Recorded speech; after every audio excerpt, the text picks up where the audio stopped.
Muy buenos días, tengan todos ustedes. El día de hoy nos corresponde al siguiente equipo en la temática de síndromes geriátricos abordar el siguiente tema, el cual sería delirium o delirio, también conocido como síndrome confusional agudo. Esta es una temática que se va a abordar en la asignatura de geriatría a cargo de la doctora Claudia Karina Millán Otero y va a ser impartida por los alumnos de la Vega Ley Claudia Liliana, Rodríguez Fausto Elvia Jimena y su servidor Díaz Verdugo Ricardo.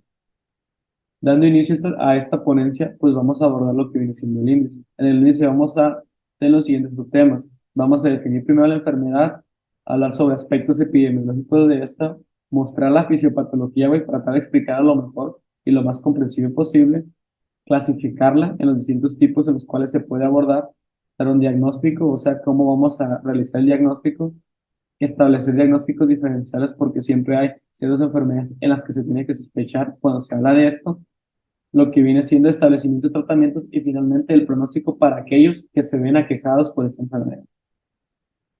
Dando un poco de inicio a lo que viene siendo esta temática, pues tendríamos lo siguiente. Lo que es la temática de delirio se define por las organizaciones o los órganos a cargo de las enfermedades neurodegenerativas o de afección psiquiátrica como una alteración de la conciencia, la cual es acompañada por un cambio en la cognición y que es ajena a una demencia preexistente o en desarrollo. ¿Esto qué quiere decir? Primero que nada, nos da a entender que la demencia sería un diagnóstico diferencial posible para esa enfermedad y también es que se va a ver comprometida el nivel de conciencia de un paciente y a su vez todas las funciones cognitivas o funciones principalmente partícipes de la corteza prefrontal de nuestro cerebro y a su vez que también va a ser ajena a una demencia, o sea, todo esto que es ajeno a una demencia. Y bueno, como les comenté hace rato, también se le conoce como síndrome confusional agudo, también como encefalopatía metabólica. Esta es a su vez causada de manera orgánica en el cuerpo y también pues es de múltiples etiologías, es plurietiológica. Consta con principalmente, o sea, el dato pivot vendría siendo la alteración de la conciencia y de la atención, aunadas a las funciones cognitivas o al compromiso de estas funciones. La característica primordial de esto es que va a sufrir o va a aparecer tras un comienzo agudo, o sea, abruptamente, y va a tener un curso fluctuante. Esto quiere decir que no va a ser siempre constante, o sea, puede aparecer y disminuir en su magnitud, pero volver a aparecer por periodos. Luego vamos a ver que esta enfermedad, principalmente las fluctuaciones la tienen los 3 periodos del día. Cuando nos levantamos o cuando el paciente se levanta al momento de la comida o más o menos a la mitad del día y finalmente cuando el paciente ya va a acudir a su cama para realizar lo que viene siendo el ciclo de sueño. Y bueno, hablando un poquito más sobre esto, tenemos que la palabra delirio proviene del latín. La palabra delira ire o delira ire, que significa salirse del surco o salirse de la senda. Ese término fue principalmente o fue en un inicio acuñado por el filósofo griego Celso en el año o alrededor del año 100 después de Cristo. Esto también va a ser clasificado o también puede ser un poquito conocido, o si pudiéramos mencionar lo que viene siendo aspectos importantes de la enfermedad, son el tipo de alteraciones que vamos a tener, principalmente alteraciones de tipo cognitivo, de tipo de la atención y otras múltiples.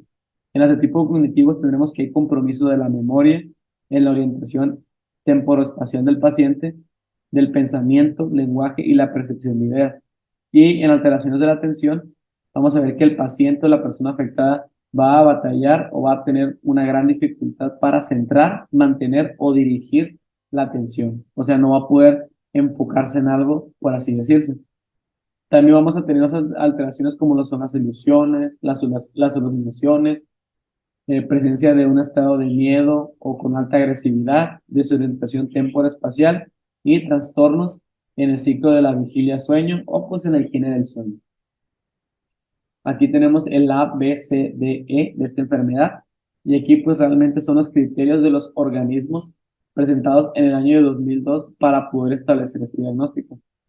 En este caso nos dice que la presencia de un delirium o delirio, también conocido como síndrome confusional, requiere la presencia de todos estos puntos, de los puntos A a I.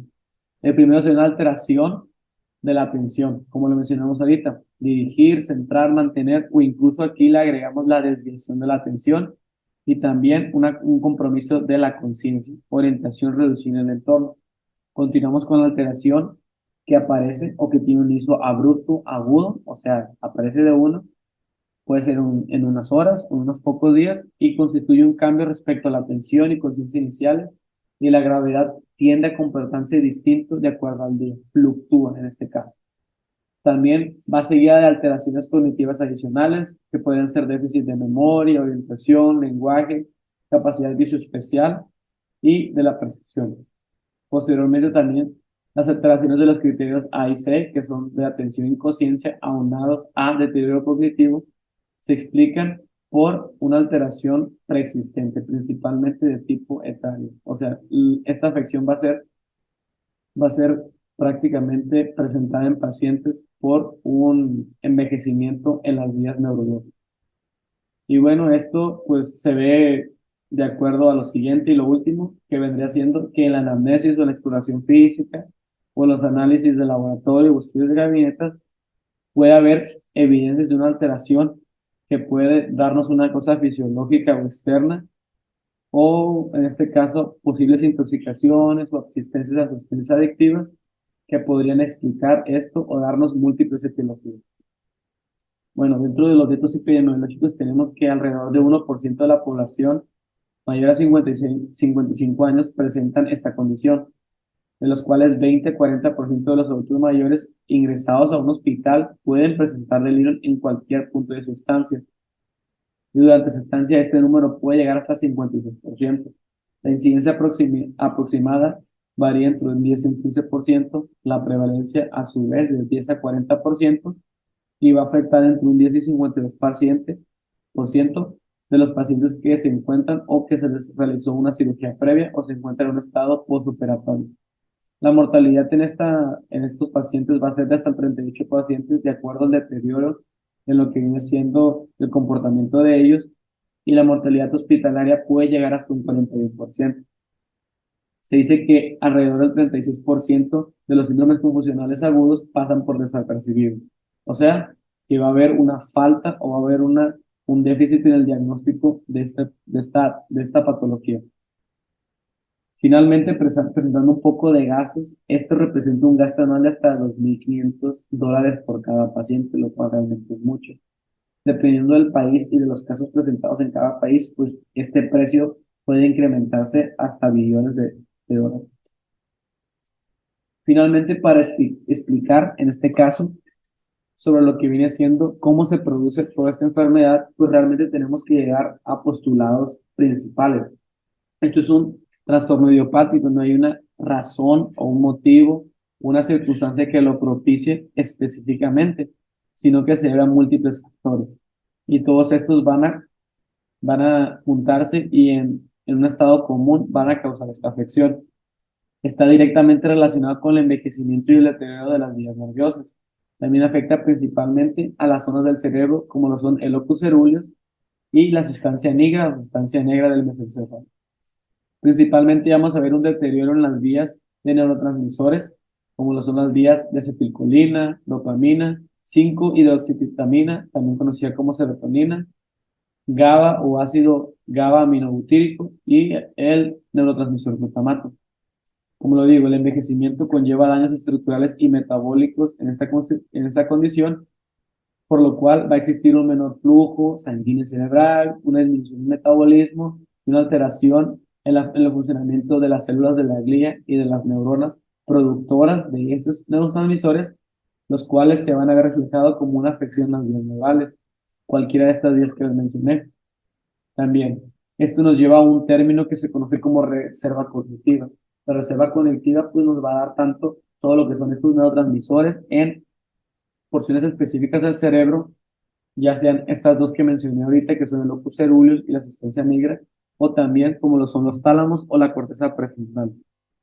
Esta reserva, que es la reserva estructural, funcional y metabólica de todas estas zonas, se va a ver disminuida por afecciones propias de la edad o tras someterse a cualquier tipo de estrés. Puede ser estrés traumático, respuesta del cuerpo frente al estrés psicológico, fisiológico. Y un dato que se me hace principalmente importante mencionarlo y se me hace que es el dato pivota aquí, es que la vía de neurotransmisor afectada de manera principal vendrá siendo la vía colinérgica o la vía del neurotransmisor acetilcolina. Ya para finalizar mi parte de la ponencia, pues hablaríamos o les muestro el siguiente esquema. Aquí podríamos visualizar lo que viene siendo el sistema nervioso central, principalmente aquí podemos ver un encéfalo. Aquí, pues todo esto se ve reflejado en daños propios de la edad y si nos podemos dar cuenta, arriba en la que se dice que pues realmente eso es un problema inflamatorio, también como de riego sanguíneo. Entonces, se pueden secretar ciertas citoquinas o incluso sustancias activas como los radicales libres, citoquinas, interleucinas y el óxido nítrico, los cuales van a causar un daño neuronal, causando disfunción y una lesión neuronal en cualquiera de estas zonas. Estas zonas pueden ser ver afectadas por neuronas o también por neuroglias. En el caso de la microglía, pues son estas células del sistema inmune fagocíticas que van a propiciar la respuesta inflamatoria. Por otro lado, los astrocitos pueden generar lo que viene siendo un patrón que puede a su vez secretar quimiosinas o citoquinas y cambiar el fenotipo de la enfermedad, aumentando la respuesta celular inmune, causando una infiltración en las zonas nerviosas, también con una disminución del aporte metabólico.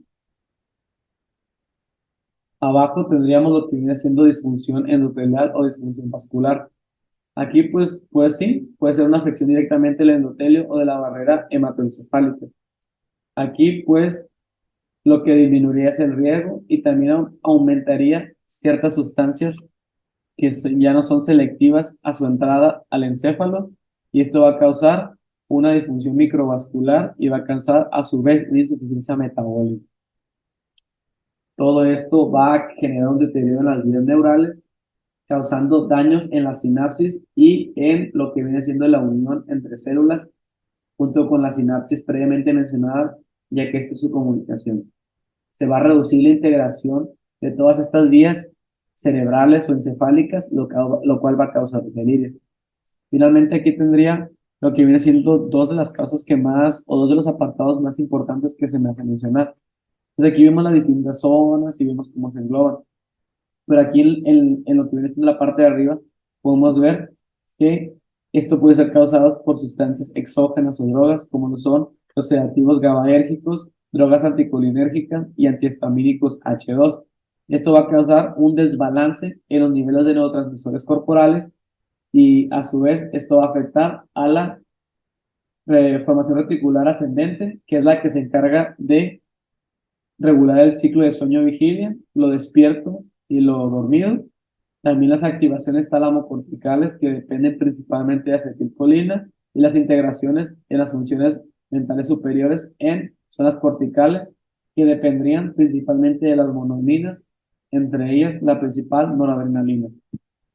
Hay distintas causas que pudiéramos ver aquí y a mí se me hace importante mencionar que puede haber desencadenantes sistémicos, como lo pueden ser, pues una respuesta aguda hacia la inflamación o hacia el trauma, llámese cualquier tipo de condición, una neumonía, una infección de vías urinarias, lo que viene siendo también pues una cirugía en este caso, o cualquiera de estas condiciones. También a un estado de hipoxemia, presentada principalmente por ya sea una patología subyacente pulmonar o a su vez por una disminución de riesgo sanguíneo corporal dada por condiciones como lo son el infarto agudo al miocardio o también los eventos vasculares cerebrales.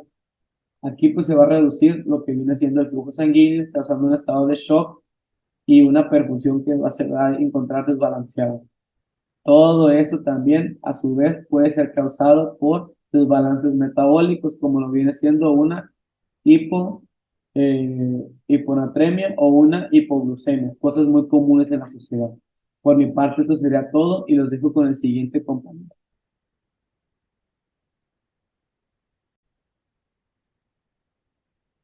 Buenos días, mi nombre es Elvia Jimena Rodríguez Frausto y yo les voy a hablar sobre la clasificación, el diagnóstico y el diagnóstico diferencial del delirio. Entonces tenemos que se puede clasificar en hiperactivo o hipoactivo. donde los pacientes con delirium hiperactivo se van a mostrar hiperalerta o agitados, pues van a mostrar síntomas de alucinaciones y agitación psicomotriz. Sin embargo, los pacientes con delirium hipoactivo van a mostrarse hipoalertas, letárgicos, somnolientos, decaídos, bradipsíquicos. Y bueno, además, también hay otra clasificación que se muestra en algunas otras bibliografías, en otras fuentes, donde se menciona el grupo mixto, donde básicamente pues comparten características de ambos grupos. Y bueno, las causas pues pueden ser propias orgánicas, pues por un deterioro cerebral o bien por un síndrome de abstinencia o un uso de esteroides en el caso de los pacientes con delirio hiperactivo o encefalopatías metabólicas, intoxicación por benzodiazepinas o deshidratación en el caso de los pacientes con delirium hipoactivo. Ahora, en el diagnóstico diferencial, pues va a ser la demencia. La demencia va a ser nuestro diagnóstico diferencial. Tenemos que los síntomas van a ser distintos y solamente como 2 o 3 van a estar muy relacionados y nos pueden llegar a confundir. Pero bueno, en el inicio del delirium, nosotros vamos a tener que los pacientes lo van a presentar de una forma aguda, de horas a días, y en el caso de la demencia va a ser insidioso. La evolución de los pacientes con delirium va a ser fluctuante durante el día y los pacientes con demencia lo van a presentar lentamente progresivo o va a ser estable o va a ser una evolución estable. En la duración, vamos a ver que los pacientes con delirium van a durar desde horas o incluso hasta semanas. Sin embargo, los pacientes con demencia van a durar de meses hasta años. La conciencia. La conciencia va a estar reducida o va a ser confusa en los pacientes con delirium y en los pacientes con demencia su conciencia pues va a estar conservada y va a estar clara. El estado de alerta por lo regular pues va a variar si el paciente es hiperactivo o hipoactivo, o sea, va a estar o alta o baja. Y en los pacientes con demencia el estado de alerta pues va a estar normal. La atención va a estar alterada por tiempos en los pacientes con delirio y en los pacientes con demencia la atención va a ser conservada. La orientación sí nos puede llegar a confundir, ya que tanto en delirio como en la demencia pues va a estar alterada.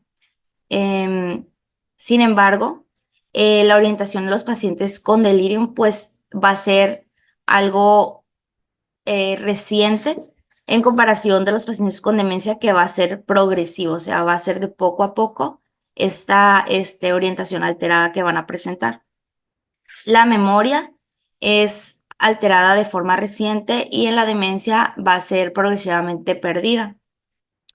El pensamiento va a ser desorganizado y en los pacientes con demencia puede ser normal o bien desorganizado, que puede ser otro foco de confusión.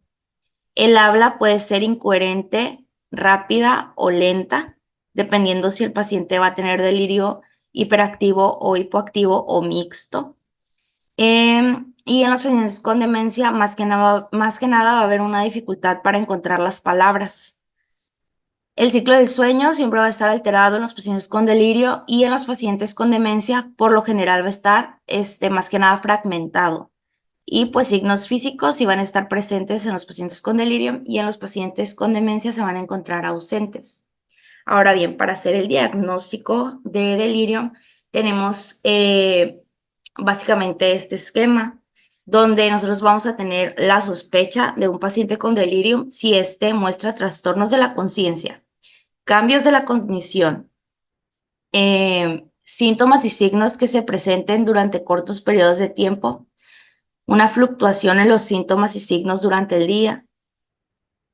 Y y ya bueno, la evidencia de que es ocasionado sería más que nada como un punto aparte, porque bien más que nada a mí me gustaría de que quedarnos con el esquema donde tenemos que, bueno, tenemos la sospecha del paciente de que tiene delirium, entonces nosotros vamos a tener que hacer la escala de CAM. Esta pues se utiliza en geriatría para pues diagnosticar a los pacientes con delirium, donde nosotros tenemos que tener sí o sí el punto número 1 y el punto número 2 y el punto número 3 o el punto número 4. O sea, va a ser el punto número 1 y el número 2 más o el punto 3 o el punto 4 para nosotros poder diagnosticar el delirio. Entonces tenemos al punto número 1 que nos va a decir el criterio si es un inicio agudo y un curso fluctuante. O sea, si este punto se cumple, vamos a ver que el paciente va a cursar con cambios de comportamiento durante el día. El punto número 2, que también sí o sí tiene que estar presente, es la inatención. Aquí el paciente se distrae fácilmente o se le va a dificultar seguir las conversaciones. Además de estos dos puntos que sí o sí tienen que estar, puede haber presente el número 3, puede estar presente el número 3 o el número 4. En el caso del punto número 3, son los pensamientos desorganizados. O sea, el paciente crea conversaciones irrelevantes y tiene un flujo de ideas anormales, o bien el paciente tiene una alteración del nivel de conciencia. O sea, se va a observar al paciente con alteraciones del estado de alerta. Entonces, sí, los criterios, si tenemos uno 2 y un 3 o uno 2 y un 4, pues vamos a estar hablando de que el paciente sí tiene un delirio confirmado y ahora solamente tenemos que identificar cuál es su etiología mediante una tomografía de cráneo y una resonancia magnética de cerebro para poder manejarlo. Y bueno, pues esto sería todo de mi parte. Bueno, ahora hablando sobre lo que es el tratamiento se va a dividir pues en dos prácticamente, en el no farmacológico y en el farmacológico. Iniciando con lo que sería el no farmacológico, primero se encamina o se focaliza en eliminar causas desencadenantes del delirium, como podrían ser deshidratación y un descontrol metabólico. Pudiera haber más causas, pero las que más se mencionan o las principales serían estas dos. Como es un tratamiento no farmacológico, primero que nada se va a tratar con medidas orientadas principalmente a tranquilizar al paciente, como son medidas generales del ambiente, principalmente que sea un ambiente tranquilo, que esté libre de estímulos sensoperceptivos, evitar la presencia del personal agresivo, familiares y visitas, evitar las caídas. Y cuando hablamos de un ambiente pues tranquilo, que no tengan las luces muy altas, que no estén muy luminosos o muy sonoros, vaya.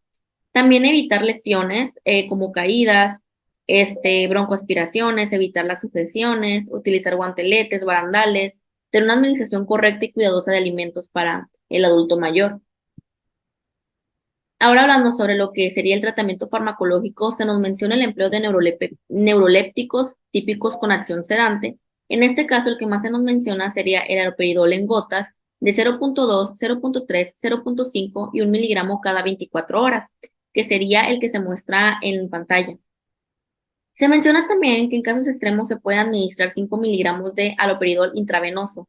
Sin embargo, tenemos que saber que esto puede ocasionar un delirio hipoactivo que en ocasiones va a durar hasta 72 horas. Ahora bien, ya se hablaron de los típicos, ahora hablemos de los neurolépticos atípicos, que en este caso se menciona la risperidona en dosis similares a lo que sería el haloperidol, y esto genera buenos resultados, pero sin embargo tenemos que estar muy atentos a vigilar los efectos secundarios como fiebre y efectos sedantes que sean potentes. Para el delirio hipoactivo se mencionan que son medicamentos antidepresivos, primero que nada, del tipo de inhibidores de bomba de recaptura de serotonina y dopamina. Se utiliza principalmente el venlafaxina en dosis de 13.25 miligramos cada 24 horas.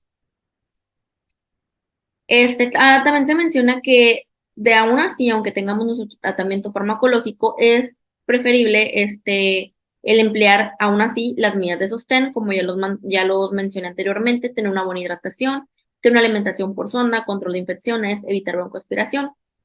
Los pacientes tienen que entrar a un protocolo de seguimiento a lo largo de plazo, que sería pues más o menos como 5 años. Y también mencionar que hay un número de pequeños enfermos que recuerdan las alucinaciones e ilusiones y esos van a tener un tratamiento con antipsicóticos suaves, como en este caso se menciona la perfenacina en dosis de 2 miligramos cada 24 horas, o también combinaciones de amitriptilina de 25 miligramos, perfenacina de 4 miligramos, así como también lo que es el diazepam de 2 miligramos, media tableta por la noche con resultados excelentes. Y por último, hay que tener en cuenta que el delirium es un evento muy traumático. Entonces, por lo general, el 25% de los adultos mayores con esta enfermedad desarrollan la enfermedad de Alzheimer en un lapso de 2 años. Como se menciona, se habla de probabilidades y de porcentajes. Puede que sí, puede que no. Hablando de pronóstico y evolución, pues se menciona que está asociado a un mal plan pronóstico. Puede aumentar la mortalidad y la morbilidad, tiene una mayor prolongación de hospitalización, mayor institucionalización, tiene un deterioro funcional y un déficit cognitivo. Pues la verdad, lamentablemente, hay una muerte hasta en el 50% durante el ingreso. Y pues, además de todo esto que va a implicar, complicaciones médicas como pudieran ser infecciones, trombosis venosa profunda, úlceras por presión, esto por estar acostados, es decir, por encamamiento.